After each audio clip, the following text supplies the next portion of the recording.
কেমন আছেন সবাই? আই হোপ সবাই অনেক অনেক ভালো আছেন আর খুব বেশি পড়ছেন। নতুন আরেকটা ভিডিওতে সবাইকে ওয়েলকাম। পড়তে বসে গেলাম। আজকে আর্লি মর্নিং উঠতে পারি না, একটু লেট হয়েছে কারণ কালকে লেট নাইট ঘুমাতে হয়েছে ফর সাম রিজন। দেন ফার্স্টেই আমি আমার টু ডু লিস্ট তৈরি করে নিব, দেন পড়াশোনায় ডাইভ ইন করব।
সকালবেলা যেহেতু মাইন্ড ফ্রেশ থাকে, এই টাইমে রিটেন পার্টটা করে নেওয়া বেটার।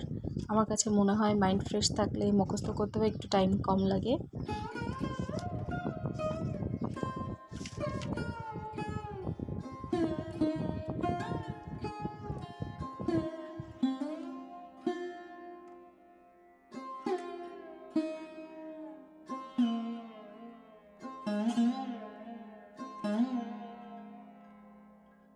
আমার ক্ষেত্রে যেটা হয়, আমি যে কোনো জিনিস একটু তাড়াতাড়ি মুখস্থ করতে পারি, কারণ প্রথমের দিকটা আমি একটু বুঝে নেই যে কনসেপ্টটা আসলে কি, তারপরে সেটা কয়েকবার রিড আউট করলে দেন মুখস্থ হয়ে যায়।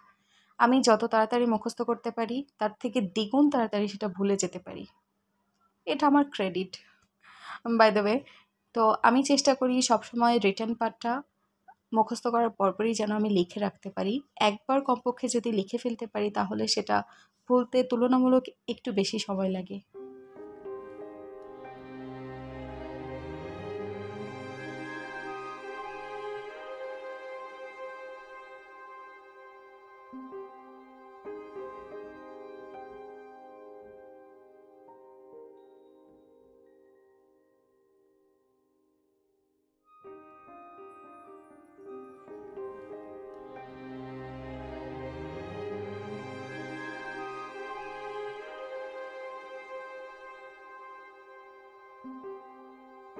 গতকালে আমি 12তম জুডিশিয়ারি কোশ্চেনগুলো রেখেছিলাম রিটার্ন পার্টের, আজকে রেখেছি 13তম জুডিশিয়ারির। আর গতকাল আমি লিগাম কোশ্চেন ব্যাংক থেকে বিগত বছরের কোশ্চেনগুলো পড়েছিলাম যেগুলো জুডিশিয়ারিতে এসেছে, এবং আজকে চেষ্টা করব কমপক্ষে 2-3টা বিসিএসের কোশ্চেন পড়তে, সায়েন্সের বিগত বছরে যেগুলো আসছে।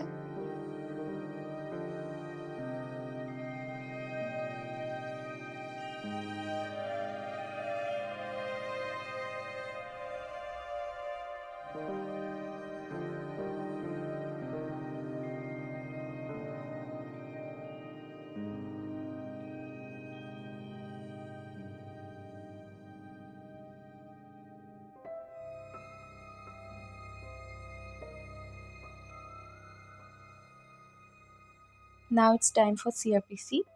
সিআরপিসি আমি আজকে রেখেছি আপিল এবং রিভিশন পার্টটা। আপিল এবং রিভিশন পার্টটা গত পরশুদিনে আমি পড়েছিলাম, কারণ ওই দিন আমার একটা পরীক্ষা ছিল যেখানে সিআরপিসি থেকে আপিল, রিভিশন, রিভিউ এগুলার থেকে কোশ্চেন আসবে।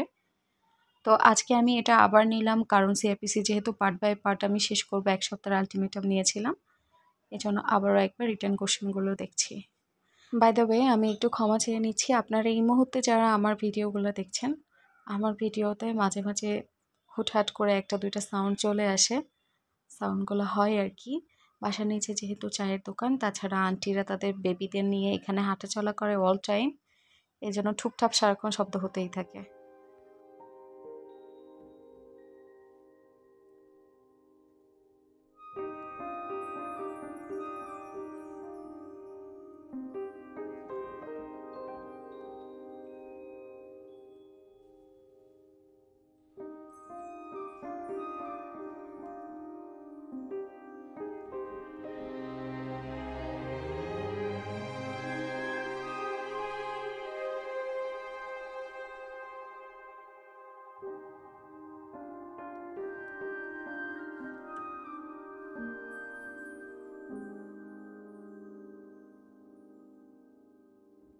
এই বইটা পড়ার সময় আমার কলম ইউজ করা উচিত না, কারণ এই বইয়ের কোথাও একটুও বাদ নাই। কিভাবে যে বার রিটার্নের সময় পড়ছিলাম, বইটার পুরা অবস্থা খারাপ।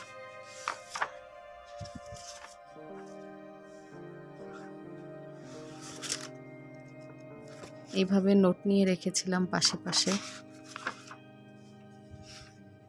সেকশনের টাইটেল।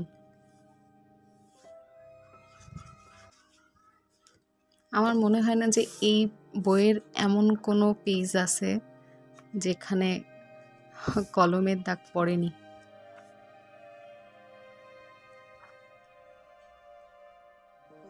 সব বইগুলো যদি এইভাবে পড়ে ফেলতে পারতাম।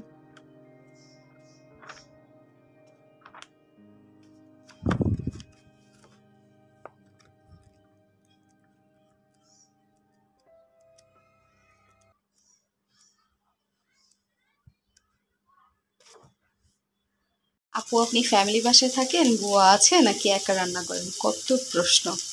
আমি একাই রান্না করি, আর খুব সিম্পলি রান্না করি, যাতে মোটামুটি খেয়ে পরে বাঁচা যায় এরকমভাবেই আর কি চলি। যেমন এখন দেখেন কত সিম্পল। এই যে বরবটিটা সর্টে করে নিচ্ছিলাম। এখানে আমার মনে হলো বরবটির সাথে যদি একটা আলু দেওয়া যায় তাহলে একটু ভালো হবে। অবশ্য আগে কখনো দিই নাই, আজকে শুধুমাত্র লবণ, হলুদ আর সামান্য একটুখানি তেল দিয়ে সর্টে করে নিচ্ছি। এটা হয়ে যাওয়ার পরে, হয়ে যাওয়া মানে অলমোস্ট হয়ে গেছে, এবার এটা ব্লেন্ডারে দিয়ে ভর্তা হয়ে যাবে। কী জানি বলে, পেঁয়াজ মরিচও যাবে এর সাথে, গেলে একটা ভর্তা হয়ে যাবে। ওইদিকে তো হচ্ছে ভাত, আর এইদিকে এই যে বিফ বের করে রাখছি। বিফটা আমি 10-15 দিন পর পর একদিন রান্না করি। 1-1.5 কেজির মতো করে রান্না করি। সেটা কম কম করে এরকম দেখেন ছোট্ট ছোট্ট বক্সে রেখে দিই। এই বক্সে থাকে, এখান থেকে বের করে জাস্ট গরম করে রেখে দিই। এভাবে একদিন করে চলে যায়। বিফটা খাই সপ্তাহে 2 দিন, এরকম বের করি। আর যে তরকারি নর্মালি রেখে 2 দিন ইজি খাওয়া যায়, মানে টেস্ট নষ্ট হয় না, সেগুলো তো নর্মাল ফ্রিজেই রাখি। আর বাদবাকি প্রায় দিন হয় বরবটি, না হলে পটল, না হলে পেঁপে, এই জাতীয় জিনিসগুলো আমি এরকম একটু সর্টে করি।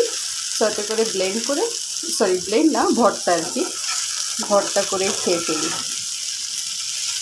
এই আর কি আমার রান্না।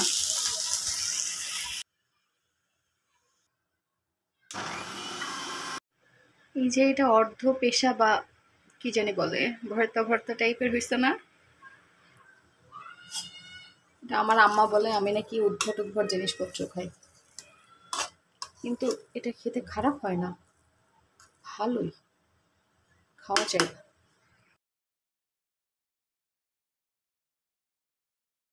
অনেক খাওয়া দাওয়া, নামাজ, রেস্ট সব কিছুই ডান।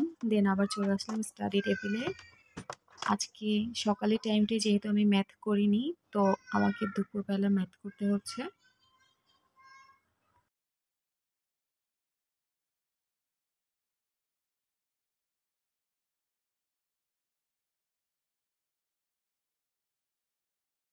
আছে 3 আর তামা দেয়া আছে 1, তাহলে অনুপাতের রাশিটার যোগফল কত? 3 আর 1 যোগ করলে আসে কত? 4। তাহলে কাটাকাটি করলে আসে কত? 8। এই 8 ভাগফল দ্বারা